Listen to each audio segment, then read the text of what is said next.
Seperti janji Mamang sebelumnya, hari ini Mamang hadir untuk melanjutkan cerita drama Hunter with a Scalpel bagian keempat. Dan ya, ini sekaligus menjadi bagian terakhir dari kisah menegangkan ini. Jadi, tak usah buang banyak waktu lagi. Langsung saja, cerita kembali mundur ke masa lalu. Saat itu, Sehun kecil tak membersihkan mobil seperti yang diperintahkan oleh Yoon Jok Yun.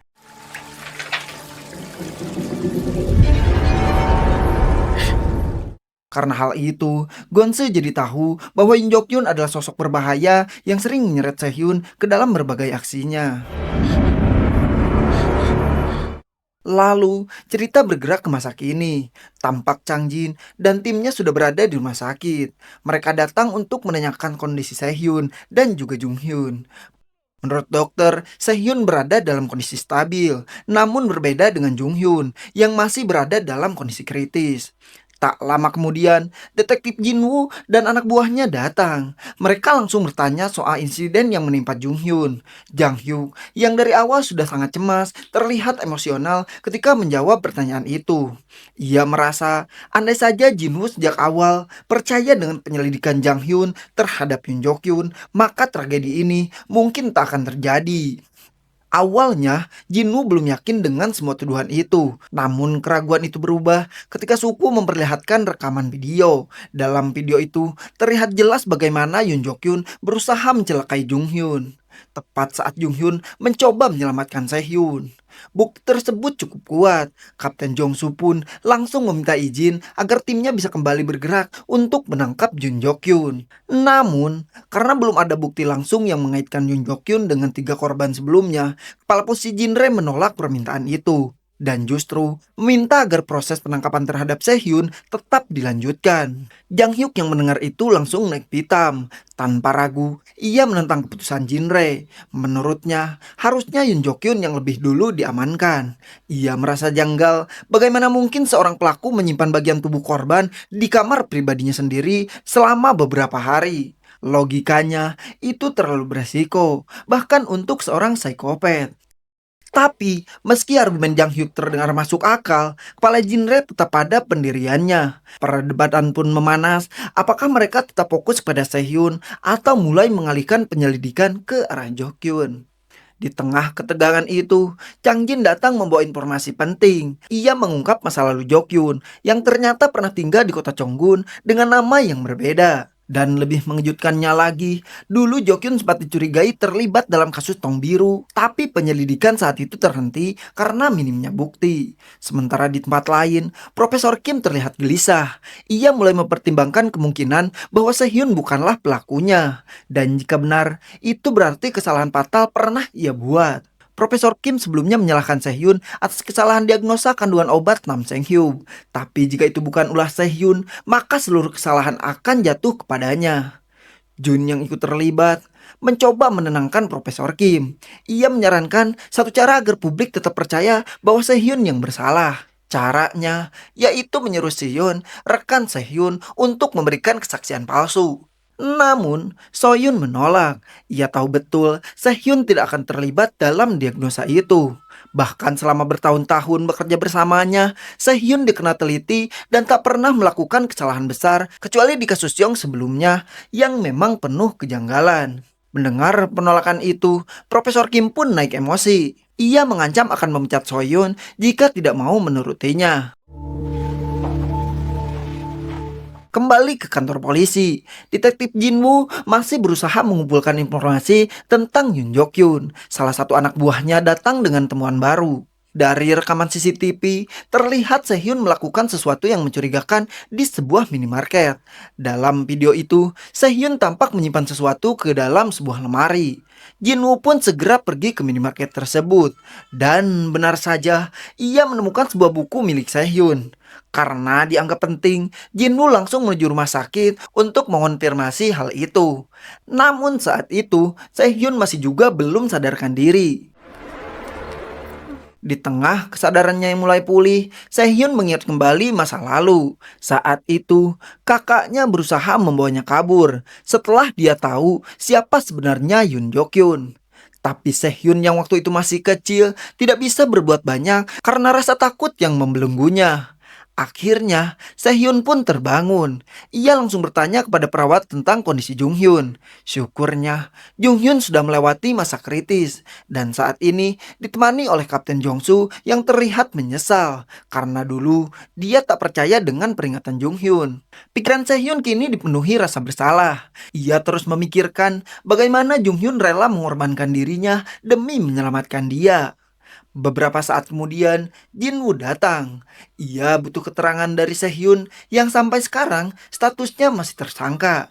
Tapi bukannya menjawab, Sehyun justru memintanya untuk dipertemukan dengan Junghyun terlebih dahulu.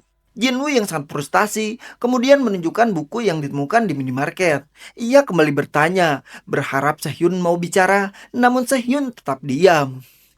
Di waktu yang bersamaan, Chang Jin dan timnya sudah berada di kota Chonggun. Mereka menemui seorang ibu yang punya informasi soal Yoon Jok-hyun.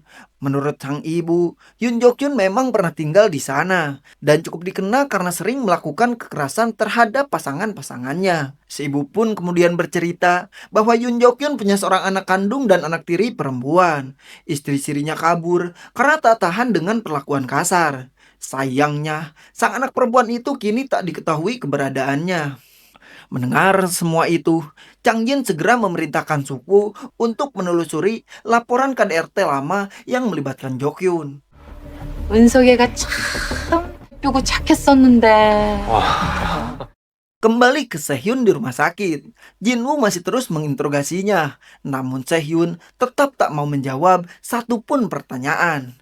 Akhirnya, dengan suara agak tinggi, Jinwoo menanyakan keberadaan kakaknya, yaitu Gonzo. Begitu mendengar nama itu disebut, ekspresi Sehyun langsung berubah.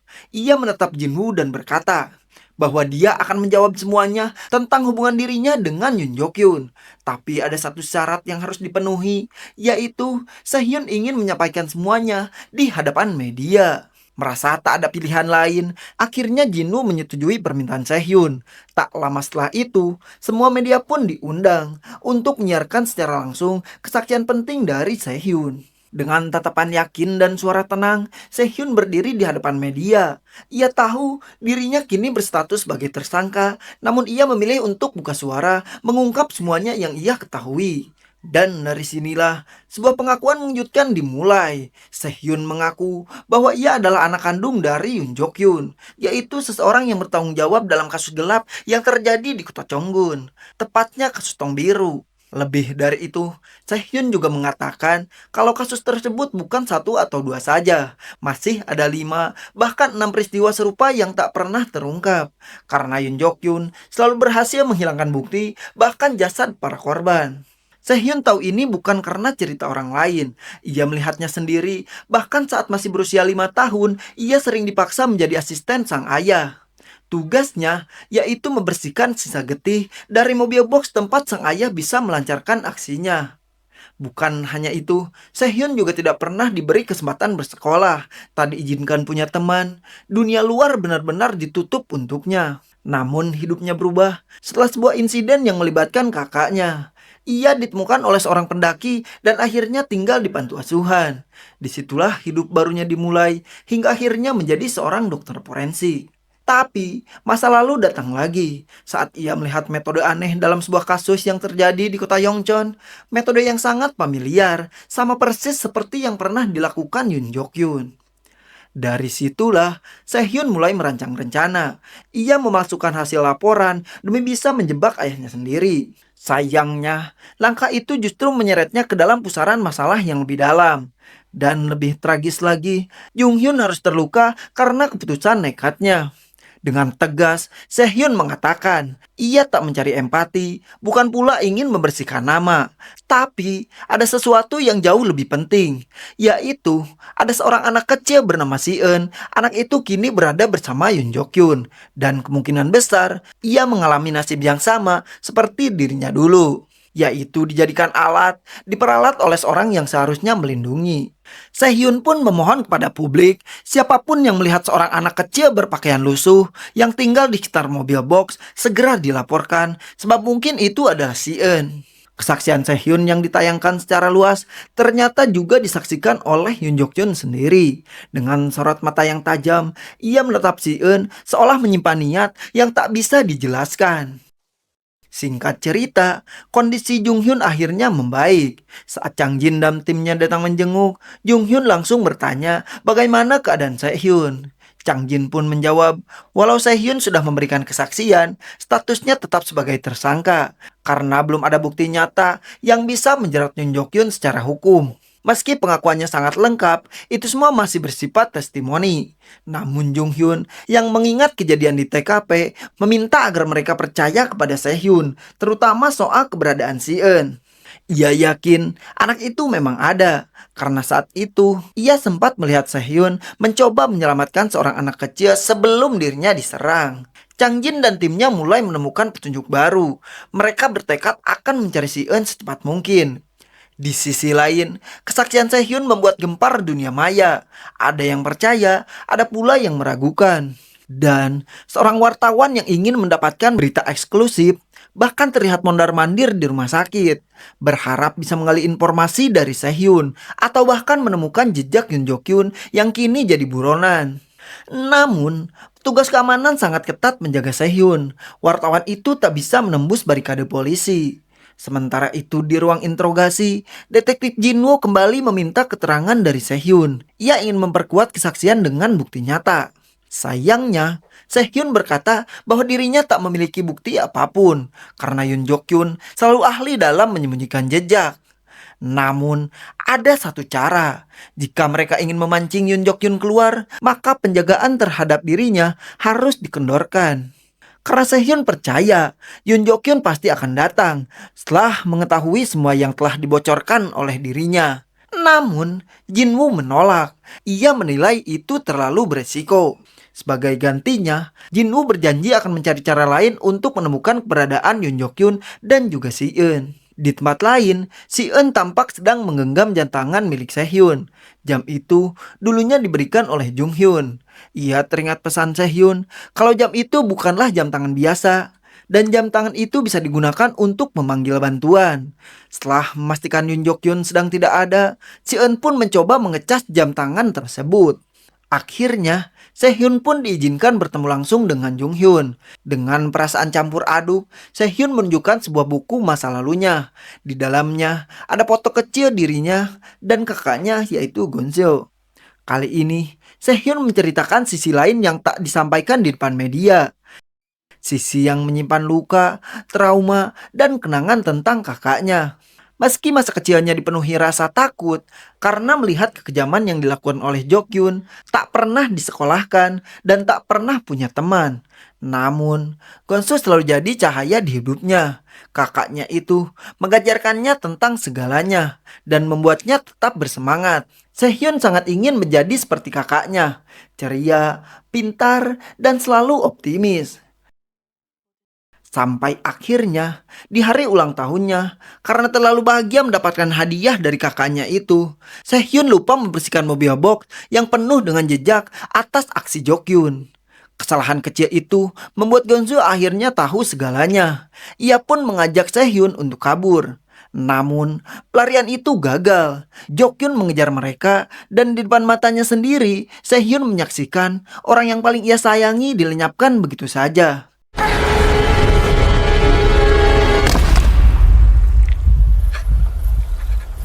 Sehhyun pun merasa apa yang dialami Si-eun sekarang sangat mirip dengan masa lalunya. Ia memohon kepada Jung Hyun agar segera menemukan anak itu, apapun resikonya.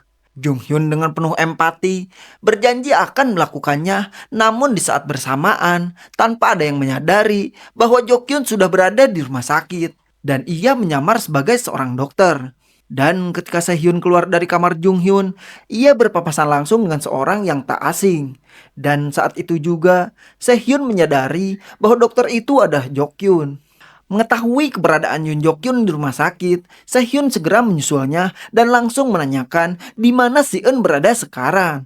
Yoon Jok Yun yang merasa ini adalah kesempatan emas, memanfaatkan situasi itu untuk mengancam Sehhyun.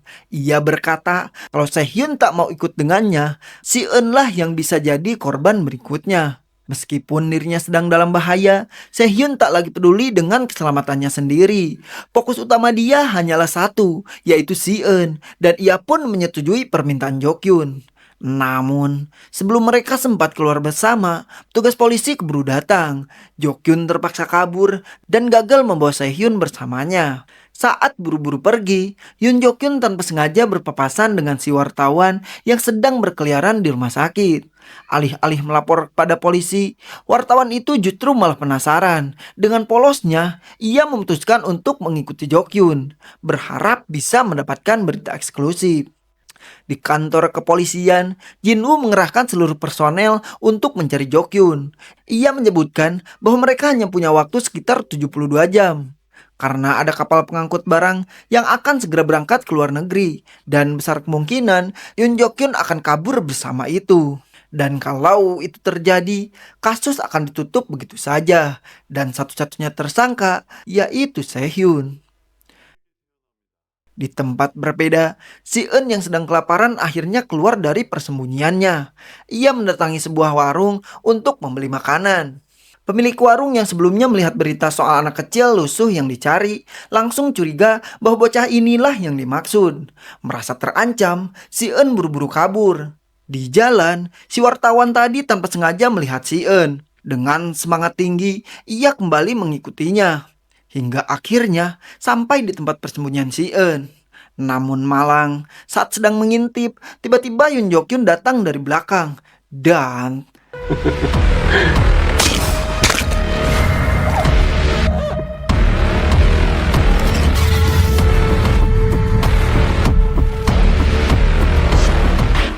tanpa ragu Jokyun menghabisi si wartawan.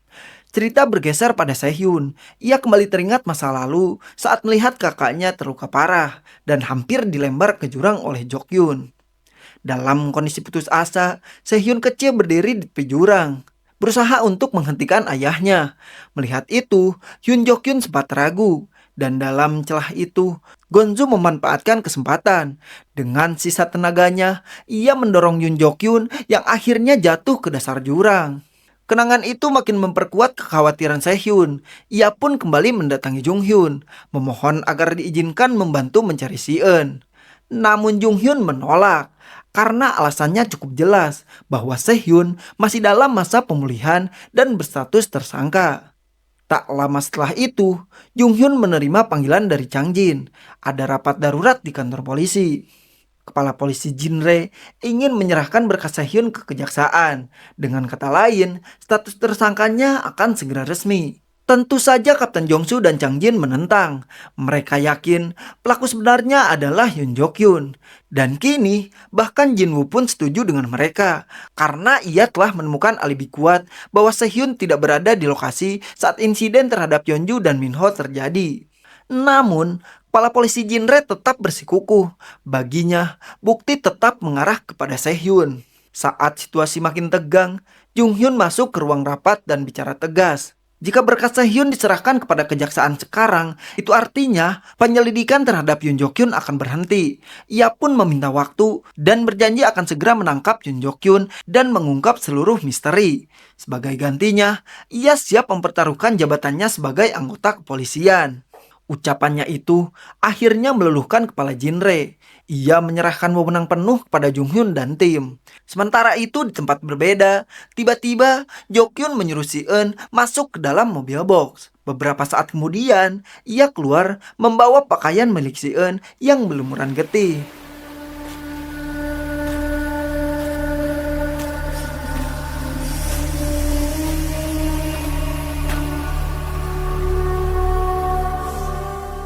Di tengah diskusi, seorang petugas datang memberi kabar telah ditemukannya pakaian anak-anak yang penuh dengan noda mencurigakan.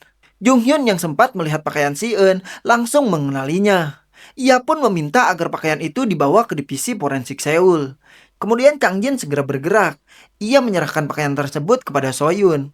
Tujuannya agar segera diperiksa secepat mungkin. Namun, Junyong terlihat sedang tidak dalam mood. Ia kecewa berat setelah mengetahui bahwa Profesor Kim yang selama ini ia bela malah menunjuk orang lain sebagai penggantinya di divisi forensik hanya demi menutupi kesalahan masa lalu. Cerita kembali ke rumah sakit. Jung Hyun datang menjenguk Sehyun dan ia pun memberitahukan tentang temuan pakaian yang diduga milik Si Eun. Mendengar itu, Sehyun akhirnya membuka suara. Ia mengaku Yoon Jok Hyun sempat mendatanginya dan mengancam jika ia tak ikut maka Si Eun akan jadi korban. Sehyun pun memohon agar diberi izin pergi demi menyelamatkan Si Eun. Namun Jung Hyun menolak. Ia justru makin khawatir dan meminta Sehyun percaya kepadanya. Ia berjanji akan berusaha sekuat tenaga untuk menemukan Si Eun. Setelah ditinggal sendiri, Sehyun mencoba meyakinkan dirinya untuk percaya pada Jung Hyun. Tapi, kenangan tentang kehilangan kakaknya dulu kembali menghantuinya.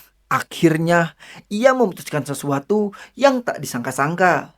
Sehyun kabur dari rumah sakit yang dijaga ketat oleh polisi.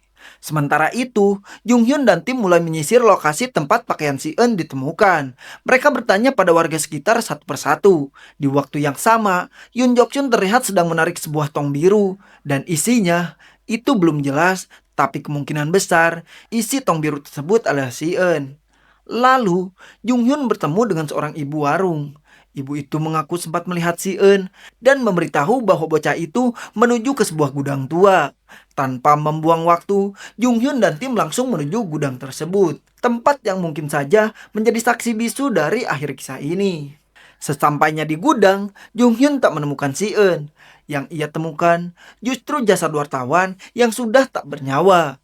Tak lama setelah itu, Jinwoo menghubungi Jung Hyun. Ia memberi kabar bahwa Sehyun kabur dari rumah sakit. Bersamaan dengan itu, mobil box milik Jokhyun akhirnya ditemukan. Jung Hyun dan Jinwoo pun langsung menuju ke lokasi. Namun sayangnya, itu semua hanyalah bagian dari rencana licik Yoon Jok-hyun. Karena Si Eun ternyata berada di tempat yang berbeda. Setibanya di lokasi, mereka dibuat terkejut. Di dalam mobil tersebut terdapat banyak alat medis aneh, beserta gambar bagian tubuh manusia. Jung Hyun tampaknya begitu marah, namun karena tak menemukan Si Eun, ia segera memerintahkan pencarian lanjutan. Padahal seperti yang kita tahu, Si Eun sebenarnya sedang berada di dalam tong biru, yang lokasinya cukup jauh dan tak mudah untuk ditemukan. Sementara itu, Sehyun yang berhasil kabur terlihat mendatangi pelabuhan. Di sanalah ia kembali bertemu dengan Jokhyun. Sehyun langsung menanyakan keberadaan Si Eun. Namun Jokhyun dengan santai berkata kalau ia hanya membeli 2 tiket kapal. Ia merasa Si Eun akan jadi beban dan telah disingkirkan. Mendengar hal itu, Sehyun begitu terpukul. Ia lalu bertanya, kalau begitu, kenapa dia mengajak Sehyun? Jokhyun pun menjawab dengan tenang bahwa Sehyun adalah anak yang spesial, jenius, berbakat, dan tak pernah dihargai siapapun. Dan dia berkata bahwa dirinya yang benar-benar mengerti Sehyun. Mendengar semua itu, Sehyun sempat terlihat bimbang. Namun tiba-tiba, Ya, Sehyun menelan sesuatu. Melihat itu, Yoon Jok Hyun terlihat panik. Ia takut kehilangan Sehyun. Di tempat lain, Jinwoo mengabari Jung Hyun bahwasanya ia sedang melacak keberadaan Sehyun yang kemungkinan besar kini bersama Jok Hyun. Ia meminta Jung Hyun fokus untuk mencari Si Eun. Tanpa diduga, Jung Hyun menerima sinyal darurat dari jam tangan. Jam yang dulu ia berikan kepada Sehyun dan ternyata sudah diberikan kepada Si Eun. Jung Hyun langsung melacak lokasi sinyal tersebut. Ia mengajak timnya dan seluruh petugas untuk menyelusuri tempat itu. Setelah menyisir beberapa titik, akhirnya mereka menemukan Si Eun dalam kondisi lemas. Namun syukurlah Jung Hyun datang tepat waktu dan berhasil menyelamatkannya. Sementara itu, Jokhyun sedang menggendong Sehyun yang terlihat tak sadarkan diri. Ternyata semua itu hanya sandiwara. Sehyun pura-pura pingsan dan ketika Jokhyun lengah, ia menyuntikkan obat bius ke tubuh Jokhyun. Yoon Jok-hyun akhirnya langsung tumbang. Dan Sehyun yang mengira Si Eun telah tiada, dia berkata lirih bahwa dirinya akan membalas apa yang telah Jok-hyun lakukan pada kakaknya dan juga Si Eun. Ia pun mengeluarkan pisau bedah bersiap untuk mengakhiri segalanya. Namun, tiba-tiba terdengar suara Jinwoo yang meneriakkan bahwa Si Eun telah selamat. Mendengar itu, Sehyun pun menghentikan tangannya. Karena kini, ia menyadari bahwa balas dendam bukan lagi jalannya. Ia ingin menjalani hidup baru, menjadi kakak yang baik bagi Si Eun, seperti Gonsu dulu kepadanya.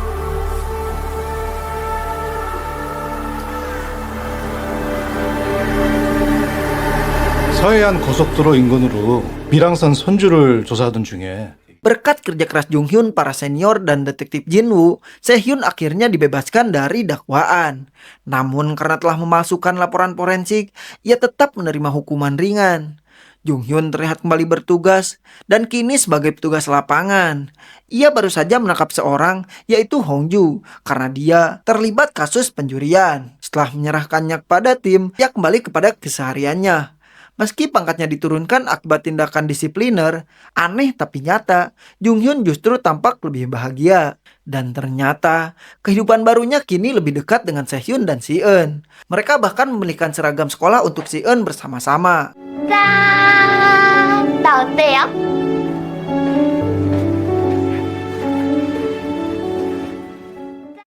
Di sisi lain, Yoon Jok-hyun kini mendekam di balik jeruji. Dalam lamunannya, ia membayangkan Sehhyun datang menemuinya, bukan sebagai musuh, tapi sebagai rekan dalam aksi-aksi mengerikan.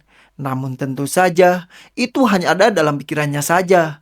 Yoon Jok-hyun kini seolah kehilangan akal. Dan akhirnya, drama pun ditutup dengan Sehhyun yang datang ke sebuah hutan. Tempat itu ialah tempat di mana dia dulu menguburkan kakaknya, yaitu Gonso. Ia menunduk, mengucap terima kasih karena berkat Gonso, ia kini bisa merasakan kebahagiaan yang dulu bahkan tak pernah ia bayangkan. Cerita pun tamat. Terima kasih bagi kalian yang udah mengikuti cerita ini dari awal hingga akhir. Jangan lupa like, komen, dan subscribe-nya. Kalau ada drama lain yang ingin diceritakan, langsung aja kalian komentar di bawah. Dan seperti biasa, akhir kata Mamang pamit undur diri. Bye-bye.